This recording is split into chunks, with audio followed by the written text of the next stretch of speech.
गाथा को याद करते हैं।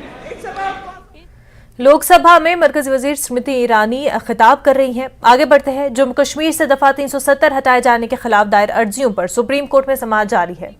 सुप्रीम कोर्ट में आर्टिकल 370 से मुतल्लिक दरखास्तों की आज चौथी समाअत हो रही है। Chief justice of India DY Chandrachud की सरबराही में 5 जजों की आईनी बेंच दलाइल को सुन रही है।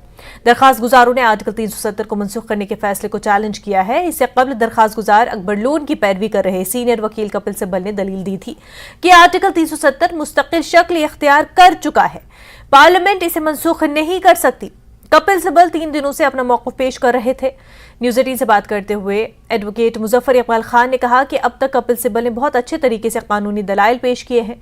चौथे रोज सीनियर वकील गोपाल सुब्रमण्यम ने दलाइल का आगाज किया।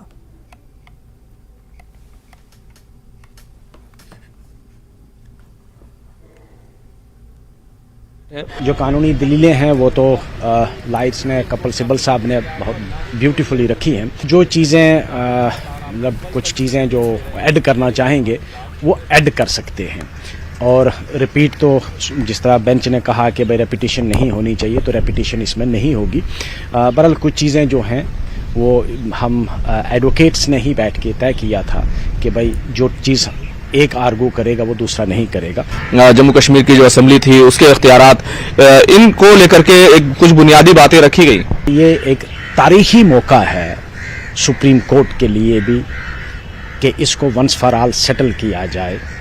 अगर एक रियासत को आप यूनियन टेरिटरी इस तरह बना दें कि वहाँ प्रेसिडेंट रूल लगा के प्रेसिडेंट अपने इख्तियार असेंबली के भी पार्लियामेंट कर दे और एग्जीक्यूटिव जो है वो प्रेसिडेंट करके और गवर्नर से अपने ही एजेंट से रिकमेंडेशन लेके, तो कल किसी भी रियासत के साथ ऐसा हो सकता है। हालांकि हमारी रियासत एक स्पेशल रियासत थी, हम बाकी रियासतों के साथ कंपेयर नहीं कर सकते जम्मू कश्मीर को।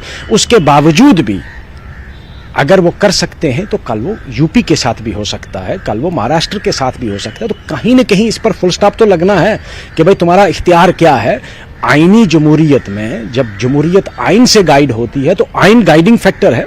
अब वो सुप्रीम कोर्ट ने उसकी खदोखाल जो है वो वाजिया करने हैं। एक बड़ी जो अहम दलील दी जा रही थी कि एग्जीक्यूटिव के जरिए आप संविधान को, दस्तूर को नहीं बदल सकते, कोई ऐसा ऑर्डर पास करके नहीं बदल सकते, उसके लिए दस्तूर साज असेंबली की जरूरत पड़ती है।